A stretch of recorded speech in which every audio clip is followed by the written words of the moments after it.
And we are back now with Pope Francis presiding at the beatification of Pope Paul VI this morning.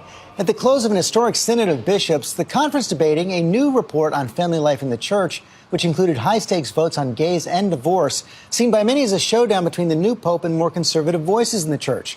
We're going to hear from Cardinal Timothy Dolan in Rome after this report from ABC's David Wright.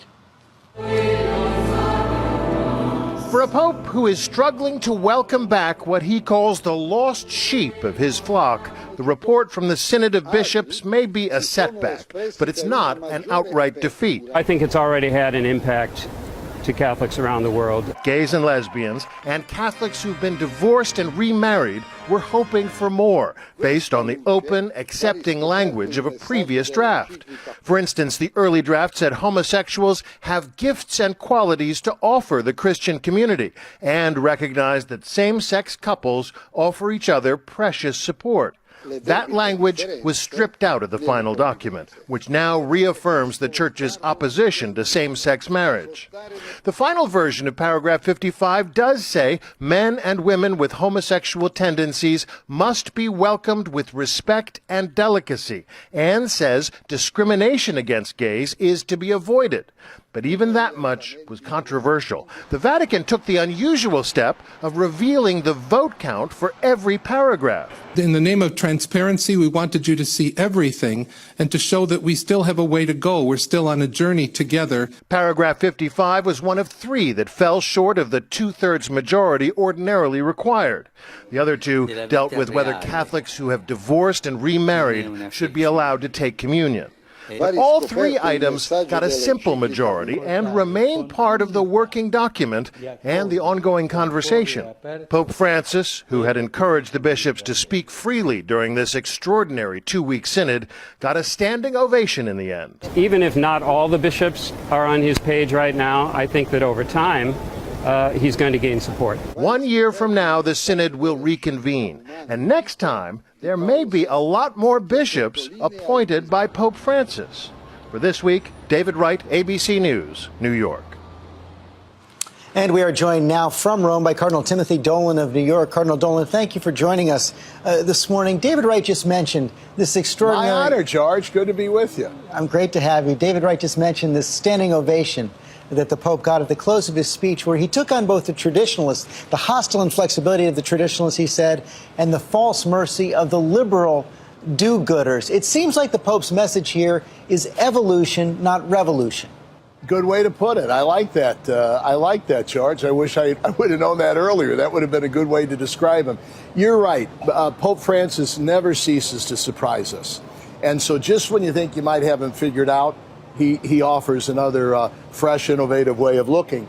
That talk to which you just referred at the close of the synod was nothing less than inspirational. He spoke from the heart. He spoke of the church. He spoke about himself as the Pope, and he challenged all of us. And it reminds me, George, of Jesus, which he should. That's his job description, to remind us of Jesus, always walking down the road and never forgetting the people on either side. Jesus always had kind of radar out for the people at the side of the road. That's what Pope Francis is doing. For those who might stake out one position or another, he's walking right down the middle of the road, and he's trying to bring everybody with him on that walk. He likes to use the word accompaniment, walking with them. The church needs to walk with people, keep them company, be next to them. He does that so well. These debates are so emotional. Try and take us inside and give us a feel for what this debate is like. David pointed out in his piece that some of the language taken out of this document, one sentence was that homosexuals have gifts and qualities to offer the Christian community. Also that same-sex couples offer each other, quote, precious support. Those phrases taken out. Give us a feel for what the argument against phrases like that sounds like.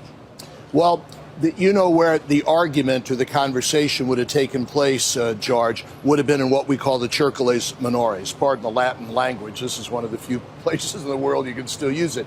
In those small groups, which is about 20, 25 people who share the same language, lay people, priests, sisters, bishops, that's where we offered some amendments. I can only speak about my group, and there was a pretty good vivid conversation, especially with the African bishops, whom I love more than ever, who obviously come from cultures and societies that I admire, that have a very strong definition of marriage as man and woman with children, and are kind of afraid of attempts to water that down. One of the fears that they would have would be what we would call same-sex marriage. So they were pastorally sensitive about a document giving any indication that the church might be open to any change at all in the definition of marriage. So there was a good debate. There was a good conversation that went on. Once again, you got overwhelming agreement on things. First of all, on the definition of marriage given us by God and faithfully handed on by the church. One man, one woman, lifelong, life-giving, faithful, bringing about new life and children. All right? Their enthusiastic response to that. And then the other side, George, was how can we, though, embrace and never alienate those who are unable to live up to that noble ideal? And as usual, Pope Francis is saying we got to keep both those values in mind. So where does this end up? What is the bottom line message to gay and lesbian Catholics, to divorced Catholics? I'm glad you asked that question, George, because that brings me to a point. This synod, this was what I've been calling an antipasto synod. This synod was not to make any decisions. We weren't even supposed to give any propositions. This was to set the table for a year from now, when an even larger synod is going to come together to continue the conversation. We just wanted to kind of set the tone and the agenda, and I think that was done very well under the inspiration of the Holy Spirit and Pope Francis. The other thing we got to remember this, George, in Catholic polity, in the Catholic approach to things, synods don't change doctrine. Nobody changes doctrine. We believe that we're given doctrine by God, and our job is to faithfully and effectively pass it on. Synods are more of a pastoral conversation of a family coming together to kind of give ourselves a report card on how we're doing that and if we can do it better. And so I think that conversation, especially on some of the more delicate issues to which you referred, it's probably going to continue next year. And when we look back after the final deliberations, do you think that all of your efforts will be seen as this generation's Vatican II, a real monumental change in the church? No, I don't think so. I don't think so. This is tough to say, George, but keep in mind that the church's major goal is not to change teaching, not to change what God has revealed, but for us to change, to conform ourselves to what God has told us about life, about meaning, about purpose, about eternity, about values. That's the church's job, not to change what He's told us, but to change how we are disobeying it, are not using His teaching to form our lives. That's a lifelong challenge, but that's the noble vocation of the church.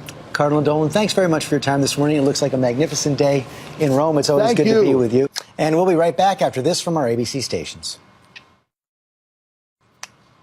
And we end with some good news. The Pentagon did not document any service members killed in Afghanistan this week.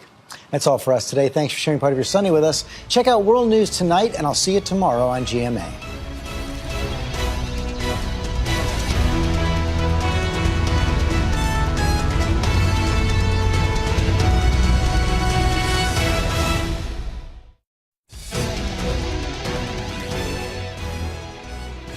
And we are back now with Pope Francis presiding at the beatification of Pope Paul VI this morning. At the close of an historic synod of bishops, the conference debating a new report on family life in the church, which included high-stakes votes on gays and divorce, seen by many as a showdown between the new pope and more conservative voices in the church. We're going to hear from Cardinal Timothy Dolan in Rome after this report from ABC's David Wright. For a pope who is struggling to welcome back what he calls the lost sheep of his flock, the report from the Synod of Bishops may be a setback, but it's not an outright defeat. I think it's already had an impact to Catholics around the world. Gays and lesbians and Catholics who've been divorced and remarried were hoping for more, based on the open, accepting language of a previous draft. For instance, the early draft said homosexuals have gifts and qualities to offer the Christian community, and